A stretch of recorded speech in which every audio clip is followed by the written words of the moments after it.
All right, ladies and gentlemen, welcome back. Coming up at the bottom of the hour, Michael Yan, former Army Special Forces and now a writer and photographer. He will join us live from the border of Turkey and Syria and report on what's going on there with al-Qaeda and very interesting and dangerous, of course, situation that continues in the Syrian civil war. Joining us now, though, is Ben Jacobs, reporter for the Daily Beast. Hello, Ben. Welcome.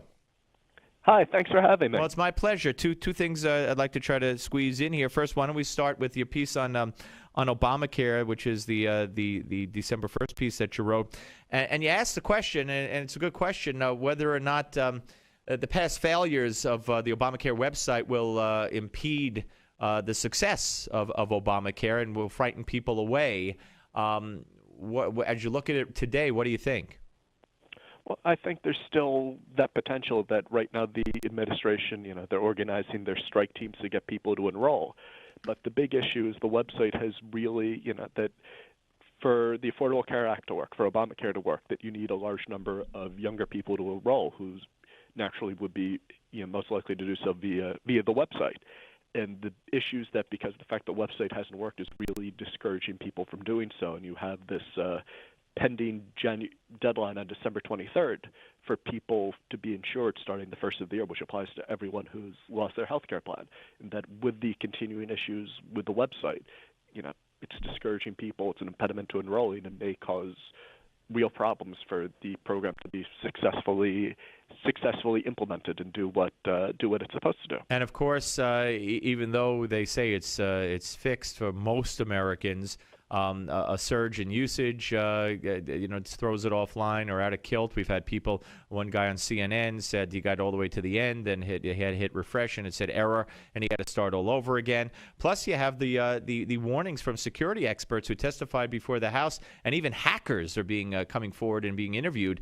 Some of them today, and saying that the security features on Obamacare's website are severely lacking. In fact, CNN said that they've uncovered documents that show that before the launch, there were grave concerns about people's information being secure.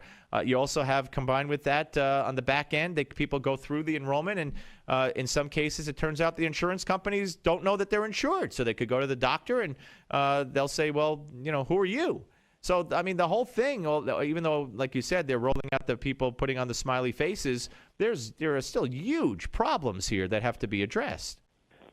Certainly. I mean, I think it's clear that the website's in much better shape than it was 2 months ago.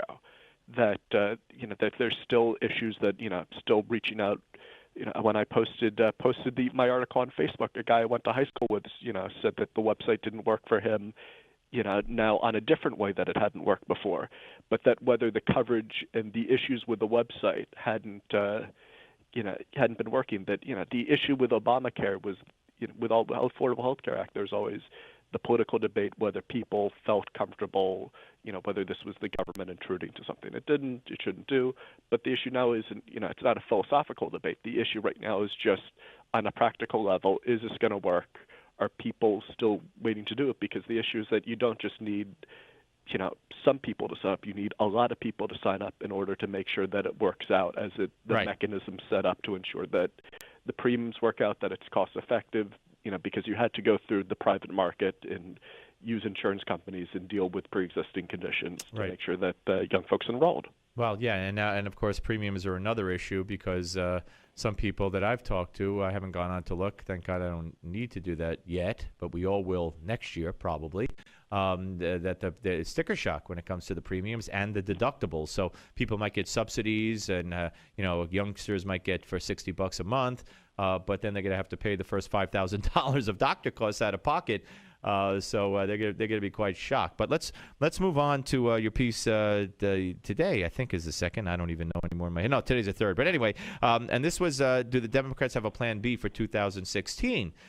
If Hillary doesn't run or something comes up or whatever, who may run in her stead? And even Bill Clinton today was asked about Joe Biden and said if he's the nominee, certainly he would support him and work for him. So Biden is somebody we've heard about. We've heard about Andrew Cuomo, but let's start with Elizabeth Warren. Might Elizabeth Warren be involved in Plan A? In other words, might she run even against Hillary Clinton in the primaries, as some have speculated?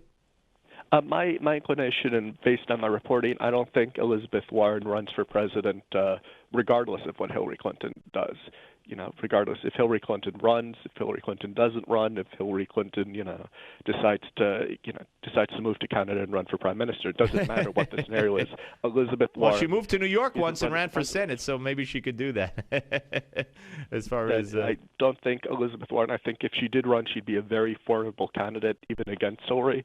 But my impression is that I don't think it's something she has an ambition to do. Yeah. What about you mentioned Howard Dean as a possibility? I mean, I can't picture Howard Dean, ever running for anything again, but let alone president. Well, Howard Dean's made noises about it, and it's a very different. I mean, running for president is a very different thing than being a credible candidate for president. In my piece, I suggest Howard Dean 2016 would be the second coming of George McGovern 1984. That Dean's made noises about running, and I'm sure he could run, but there's not, if he did run, he'd as likely as not just be the Harold Stassen of Vermont as a credible candidate. And finally, Brian Schweitzer, former Montana governor, Martin O'Malley, two-term governor of Maryland, and Andrew Cuomo, current governor of New York. Do you think they're all? Who has the best shot of running out of those three? Cuomo?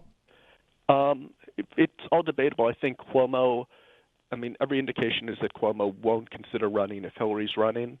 If she doesn't run, as the piece mentioned, then he'd run, and it's a question of how well he'd play in early states.